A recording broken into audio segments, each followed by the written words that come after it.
नमस्कार दोस्तों, स्वागत है आपका हरियाणा तक में और मैं हूं आपके साथ राहुल यादव। आज के वीडियो में हम बात करेंगे राव इंदर यादव की। वही नाम जो एक बार उस समय चर्चा में आया था हरियाणा में, जब आपने देखा होगा कि वाई पूरन कुमार का केस था, दिवंगत आईपीएस ऑफिसर जिन्होंने खुद अपनी जान ली थी। उस समय ये नाम बड़ा सुर्खियों में था और हल्ला मचा था कि आखिर ये इंसान है कौन। उससे पहले भी एक ईडी की रेड होती है, तब भी इस शख्स का जो नाम है वो चर्चाओं में आया था और अब एक बार फिर राव इंद्रजीत यादव का नाम चर्चाओं में है। और चर्चाओं में इसलिए कि 26 और 27 दिसंबर 2 दिन लगभग 10 ठिकानों पर, जिसमें गुरुग्राम शामिल है, रोहतक शामिल है, दिल्ली शामिल है, इन 3 जगहों पर करीबन 10 ठिकानों पर ईडी ने रेड की जो कि राव इंदर यादव से जुड़े हैं। और इन 10 ठिकानों पर जो रेड की गई है उसमें कई लग्जरी गाड़ियां बरामद की गई है। ईडी का कहना है कि लग्जरी गाड़ियां बरामद हुई है, 17 लाख रुपए के करीब कैश जो है वो भी बरामद किया है, जिसकी तस्वीरें आप अपनी स्क्रीन पर देख सकते हैं। ये तमाम वो लग्जरी गाड़ियां हैं जो राव इंद्रजीत यादव के ठिकानों से ईडी ने बरामद की है। 2 दिन ये रेड चली थी और 17 लाख रुपए कैश भी बरामद किया है। अब इस रेड के बाद एक बार फिर राव इंद्रजीत यादव का नाम है वो सुर्खियों में है और ईडी की जो रेड हुई है उसमें कई अहम खुलासे हुए हैं, कई अहम बातें सामने आई हैं। जांच एजेंसी ने जो अपनी रेड डाली है उसके बाद जो प्रेस नोट दिया है उसमें उन्होंने कई खुलासे किए हैं। ये जो पूरी रेड है ये गुरुग्राम जोनल ऑफिस जो ईडी का है उसके द्वारा ये रेड डाली गई थी और इसमें बताया गया है कि मनी लॉन्ड्रिंग की ये जांच है, यानी prevention of money laundering act 2002, इसके तहत ये पूरी जांच शुरू हुई है और राव इंद्रजीत यादव पर आरोप है मनी लॉन्ड्रिंग का और उसी केस में उसके ठिकानों पर ये छापेमारी की है। और ईडी ने बताया है कि हरियाणा पुलिस और उत्तर प्रदेश पुलिस द्वारा दर्ज की गई 15 से अधिक एफआईआर में राव इंद्रजीत यादव जो है वो नामजद है। इसके खिलाफ ये तमाम एफआईआर है और आर्म्स एक्ट से जुड़ी हुई भी धाराएं इस पर लगी हुई हैं। साथ ही जांच में यह भी सामने आया है कि इंद्रजीत सिंह यादव जो कि Gem Tunes entertainment private limited का मालिक और प्रमुख नियंत्रक है,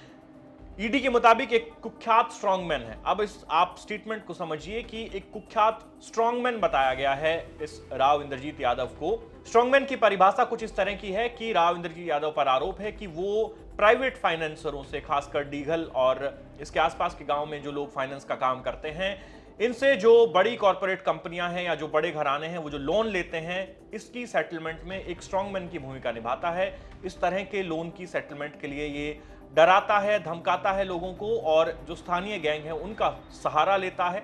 साथ ही एक आरोप ये भी है राव इंद्रजीत यादव पर कि मंजीत डीघल गांव का जो व्यक्ति था जिसका मर्डर हुआ, हिमांशु भाऊ गैंग ने उसकी जिम्मेदारी ली, उसमें भी नाम आया। और आपको याद होगा जब वाई पूरन कुमार का पूरा केस चल रहा था उस समय एएसआई संदीप लाठर ने जब अपनी जान दी थी तो उन्होंने जो वीडियो बनाया था उसमें भी राव इंद्रजीत यादव का नाम लिया था और कहा था कि वाई पूरन कुमार मंजीत डीघल वाले केस में उसे बाहर निकालने के लिए 50 करोड़ रुपए की डील कर चुके थे। इस तरह का आरोप संदीप लाठर ने मरने से पहले लगाया था और तब भी राव इंद्रजीत यादव के नाम का काफी हल्ला हुआ था कि आखिर ये आदमी है कौन। अब देखिए, अगर बैकग्राउंड की बात करें तो राव इंद्रजीत यादव जो हैं वो कोसली एक कस्बा है, रेवाड़ी जिले में पड़ता है, बेरली कला गांव है, वहां से आते हैं और काफी लंबे समय से वो गुरुग्राम में रह रहे थे। जेम ट्यून्स नामक एक कंपनी है म्यूजिक प्रोडक्शन की और इसी कंपनी के बैनर तले कई मशहूर हरियाणवी से लेके पंजाबी, भोजपुरी और यहां तक कि हिंदी गाने जो हैं वो शूट हुए हैं और इसी कंपनी का ये राव इंद्रजीत मालिक है, जेम ट्यून्स का। जब आप राव इंद्रजीत यादव के इंस्टाग्राम प्रोफाइल पर जाएंगे तो आप देखेंगे कि उसे महंगी गाड़ियां रखने का शौक है, लग्जरी लाइफ जीने का शौक है और जब इंडिया में वो रहता था तो उसके पास सिक्योरिटी भी थी और पंजाब सरकार की सिक्योरिटी उसके साथ चलती दिखाई देती थी, पंजाब पुलिस उसके साथ थी और तमाम बड़े बड़े नेताओं के साथ उसकी तस्वीरें हैं, जिसमें आप प्रदेश के मुख्यमंत्री नायब सैनी को ले लीजिए, केंद्रीय राज्य मंत्री राव इंद्रजीत सिंह को ले लीजिए और साथ ही आप बड़े जो सेंट्रल लेवल के नेता हैं उनमें भी बहुत से नेताओं के साथ तस्वीरें हैं, लालू परिवार के साथ तस्वीरें हैं, अखिलेश यादव के साथ तस्वीरें हैं। यानी नेताओं के साथ अगर प्रॉक्सिमिटी की बात करें तो सोशल मीडिया प्रोफाइल इंस्टाग्राम खासकर राव इंद्रजीत का सर्च करते हैं तो यही पता लगता है कि उसके कई नेताओं से उसने मुलाकात की है, जिनकी तस्वीरें उसने खुद अपने सोशल मीडिया हैंडल्स पर डाली हुई हैं और राव इंद्रजीत के परिवार से भी काफी नजदीकियां हैं, इनसे भी मिलता जुलता रहा है। उनकी बेटी आरती राव के साथ भी इस व्यक्ति की तस्वीरें जो हैं वो इसके सोशल मीडिया हैंडल्स पर मौजूद है। हालांकि इस पूरे प्रकरण के सामने आने के बाद से जो वाई पूरन कुमार का केस था उस समय यह पता लगा कि राव इंद्रजीत जो है वो देश छोड़कर भाग गया है और अभी की जो खबर है, लेटेस्ट इंफॉर्मेशन उसके मुताबिक वो यूएई यानी दुबई में रहता है और वहीं से अपना काम कर रहा है। हालांकि इन तमाम आरोपों को राव इंद्रजीत ने खारिज किया है। अपने डिफेंस में उसने क्या कहा है वो भी आपको बताएंगे, मगर उससे पहले एक बार पूरी चर्चा कर लेते हैं कि आखिर ये आरोप जो है वो किस तरह के हैं। तो देखिए, शुरुआत जो है वो मनी लॉन्ड्रिंग एक्ट 2002 का जो है उसके तहत ईडी रेड डाल रही है। 2 दिन ये रेड चली। इससे पहले भी इसके ठिकानों पर इनकम टैक्स की रेड हो चुकी है और इस बार ये लग्जरी गाड़ियां और 17 लाख रुपए कैश जो है इसकी बरामदगी की बात कही जा रही है। और बीच में जब हिमांशु भाऊ गैंग ने कुछ फायरिंग की घटनाओं को अंजाम दिया, जिसमें एल्विश यादव के घर पर फायरिंग की गई, उसके अलावा राहुल फाजिलपुरिया जो सिंगर हैं उनके ऊपर फायरिंग की गई, उनके एक दोस्त का मर्डर हुआ रोहित शौकीन का, इन तमाम केस में भी राव इंद्रजीत यादव का नाम जुड़ा और खबरें ये चलने लगी कि राव इंद्रजीत यादव जो है वो हिमांशु भाऊ गैंग से जुड़ा है। यानी हिमांशु भाऊ गैंग जो है वो पीछे से उसको बैकअप दे रही है, सपोर्ट कर रही है और फिर वो ये प्राइवेट फाइनेंसरों का जो पूरा धंधा है उस पर राज कर रहा है। और राव इंद्रजीत जो है वो इन प्राइवेट फाइनेंसरों और जो लोग इनसे पैसा उठाते हैं करोड़ों रुपए में कैश में, इनके बीच की वो कड़ी है जो इस तरह के लोन को सेटलमेंट कराता है। कोई डिस्प्यूट हो जाए तो उसको निपटाता है और जबरन उसके ऊपर ये आरोप लगाए हैं जो ईडी के द्वारा भी प्रेस नोट जारी हुआ है। उसमें कहा गया है कि वो एक स्ट्रॉन्गमैन की भूमिका निभाता है। इस तरह के केसेस में वो इन्वॉल्व होता है, डराता है, धमकाता है, लोकल गैंग्स की मदद लेता है और फिर इन लोन्स को सेटल कराता है। साथ ही ईडी का यह भी कहना है कि जो अवैध तरीके से कमाई की है राव इंद्रजीत ने, उस कमाई से इसने महंगी अचल संपत्तियां खरीदी है, लग्जरी गाड़ियां खरीदी है और ऐशो आराम की जिंदगी जीने में उसने इन पैसों का इस्तेमाल किया है। साथ ही परिवार के नाम भी कई तरह की चल अचल संपत्तियां राव इंद्रजीत यादव ने अर्जित की है, जिनकी आगे जांच चल रही है और ईडी पता लगाने की कोशिश कर रही है कि आखिर इनके पास कितनी संपत्ति है, किस किस के नाम पर है। और जो घर से कई महत्वपूर्ण दस्तावेज जो है उनकी बरामदगी की खबर भी अब सामने आ रही है। और जो लग्जरी कारें हैं उनमें 5 लग्जरी गाड़ियां हैं जो आप अपनी स्क्रीन पर देख सकते हैं, ये बरामद हुई है। इन सभी लग्जरी गाड़ियों की जो कीमत है वो करोड़ों रुपए में है और आप अंदाजा लगा सकते हैं गाड़ियों को देखकर कि ये किस ब्रांड की गाड़ियां हैं, कितनी महंगी ये गाड़ियां हैं। और साथ ही तस्वीरें आप इस पूरे वीडियो में देख रहे होंगे कि राव इंद्रजीत यादव किस तरह की लाइफस्टाइल जीता है। उसमें तमाम जो एसयूवीज हैं, तमाम जो 2 सीटर गाड़ियां हैं उनका इस्तेमाल करना हो या फिर उस तरह की एक लग्जरी लाइफ जीना और फिर उसे न सिर्फ जीना बल्कि अपने सोशल मीडिया पर उसको दिखाना भी कि मैं किस तरह की रॉयल लाइफ जीता हूं। तो ये तमाम जो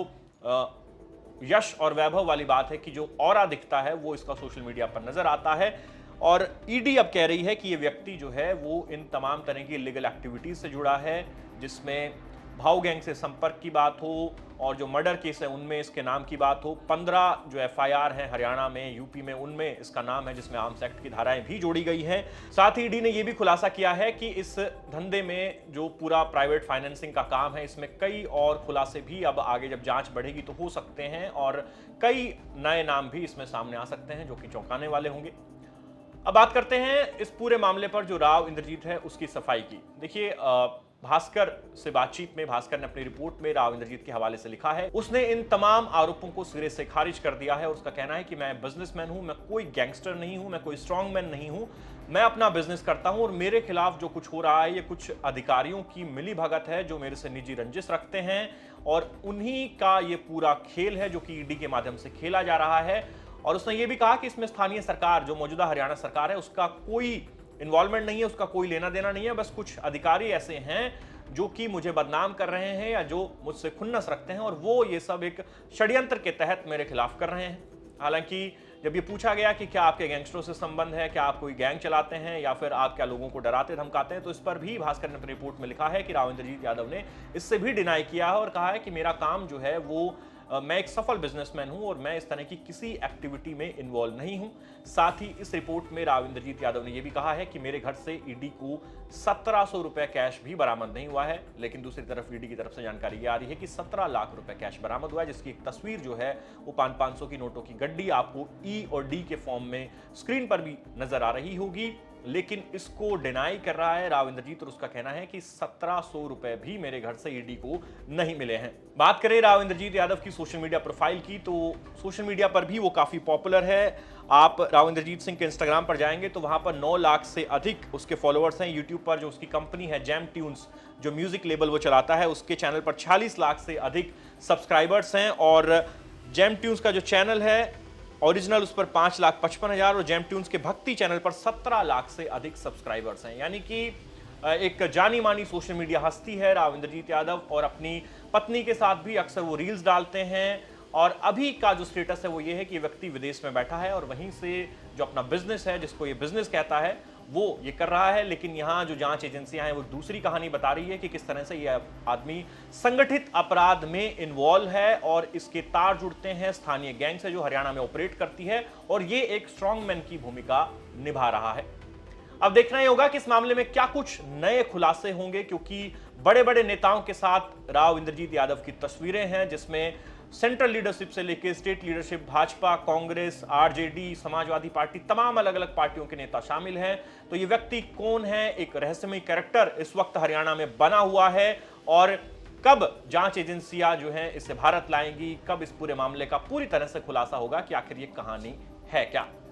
बहरहाल आपको क्या समझ आता है राव इंद्रजीत से जुड़े इस मामले पर, हमें कमेंट सेक्शन में लिख के अपनी राय दीजिए, और प्रदेश की तमाम खबरों के लिए देखते रहिए हरियाणा तक। धन्यवाद।